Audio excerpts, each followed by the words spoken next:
సిద్దిపేటలో కాంగ్రెస్ బీఆర్ఎస్ మధ్య వివాదం తారాస్థాయికి చేరింది. రేవంత్ రెడ్డి హరీష్ రావుపై చేసిన వ్యాఖ్యలను నిరసిస్తూ బీఆర్ఎస్వి ఆధ్వర్యంలో సీఎం ఫ్లెక్సీని ఫినాయిల్తో కడిగారు. మరోవైపు హరీష్ రావు రాజీనామా చేయాలంటూ పలుచోట్ల పూజల హరికృష్ణ యువసేన పేరిట ఫ్లెక్సీలు వెలిశాయి. దీంతో ఆగ్రహించిన బీఆర్ఎస్ కార్యకర్తలు వాటిని తొలగించేందుకు యత్నించారు.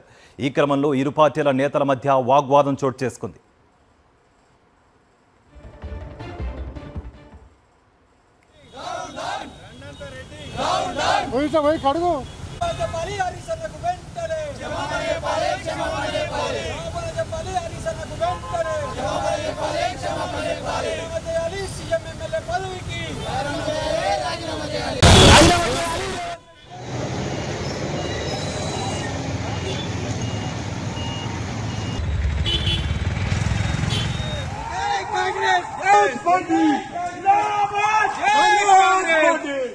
మరోవైపు సిద్దిపేటలోని ఎమ్మెల్యే హరీష్ రావు క్యాంపు కార్యాలయం వద్ద అర్ధరాత్రి ఉద్రిక్తత చోటు చేసుకుంది.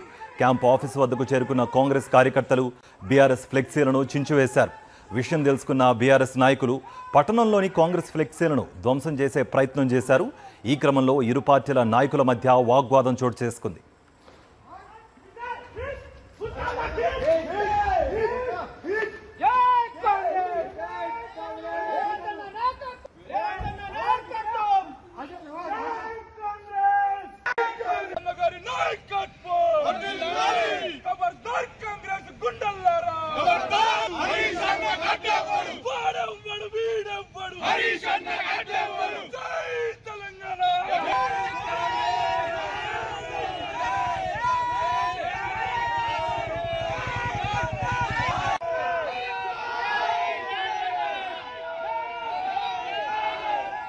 దీంతో వెంటనే రంగంలోకి దిగిన పోలీసులు బీఆర్ఎస్ కార్యకర్తలను నిలువరించే ప్రయత్నం చేశారు.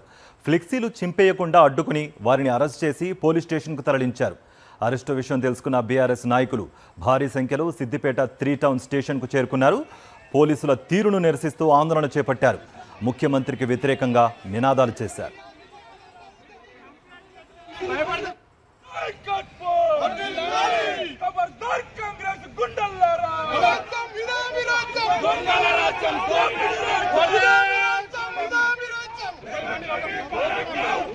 కానీ కాంగ్రెస్ దుర్మార్గులు రుణమాఫీ లేదు, ఏ మాఫీ లేదు.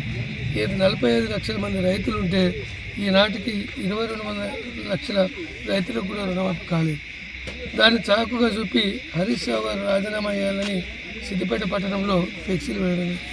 కాంగ్రెస్ గుండాలు ఎవరైతే ఉన్నారో క్యాంప్ కార్యాలయాన్ని ధ్వంసం చేశా కానీ చూసుకుంటా పోలీసు వాళ్ళు ఉన్నారంటే దీనికి ఏం సంకేతమో మాకు మాత్రం అర్థమవుతలేదు. కాంగ్రెస్ ప్రభుత్వం వచ్చిన 8 మాసాలను హత్యా రాజకీయం చేస్తుంది, అరెస్టుల పర్వం చేస్తుంది.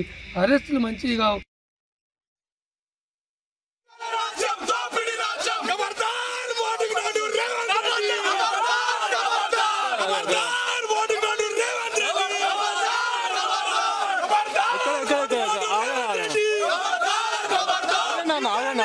ఆగండి